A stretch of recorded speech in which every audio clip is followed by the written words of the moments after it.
ಅದಾದ್ಮೇಲೆ ಯಾಕೋ ನೀನು ನನ್ನ ಕೈ ತಪ್ಪು ಹೋದೆ.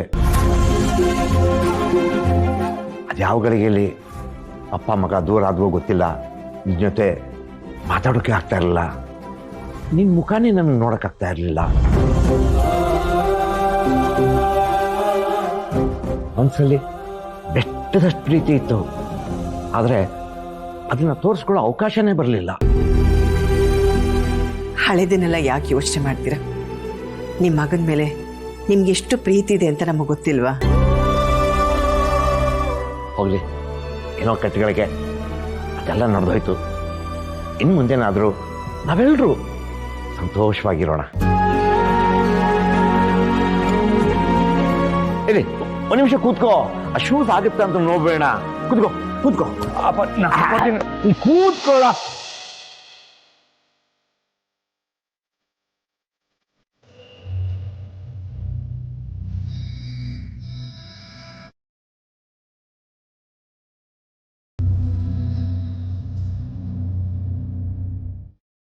ನಿಂತ್ಕೋ.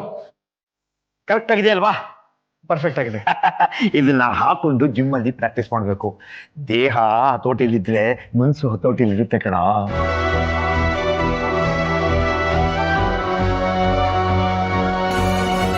ನನ್ನ ಮೇಲೆ ನಿಮಗೆ ಇಷ್ಟೊಂದು ಪ್ರೀತಿ ಕಾಳಜಿ ಇದೆ ಅಂತ ನನಗೆ ಗೊತ್ತೇ ಆಗಲಿಲ್ಲ. ಯಾವಾಗಲೂ ನೀವು ನನ್ನ ಬೈತಿದ್ರಿ ಅಂತ ಮಾತ್ರ ಗೊತ್ತಿತ್ತು, ಆದರೆ ನಿಮ್ಮ ಮನಸ್ಸಲ್ಲಿರೋದನ್ನ ಅರ್ಥನೇ ಮಾಡ್ಕೊಳ್ಳಿಲ್ಲ. ದಯವಿಟ್ಟು ನನ್ನ ಕ್ಷಮಿಸಿಯಪ್ಪ.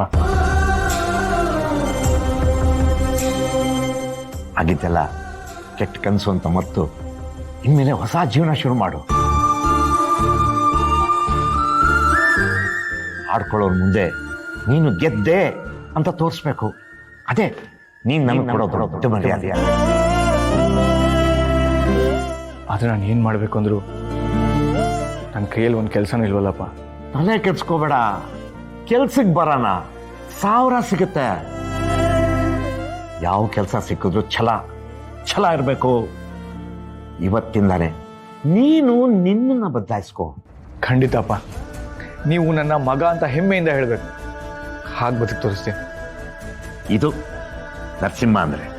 ಪ್ರೀತಿಯಿಂದ ಬಂದವ್ರಿಗೆ ತಲೆ ಬಗ್ಗಿಸಿ ನಡಿ. ಆದರೆ ದ್ವೇಷ ಮಾಡೋರ ಮುಂದೆ ತಲೆ ಎತ್ತಬೇಕು. ಹೋಗು, ಜಿಮ್ಗೆ ರೆಡಿ ಆಗ್ತು.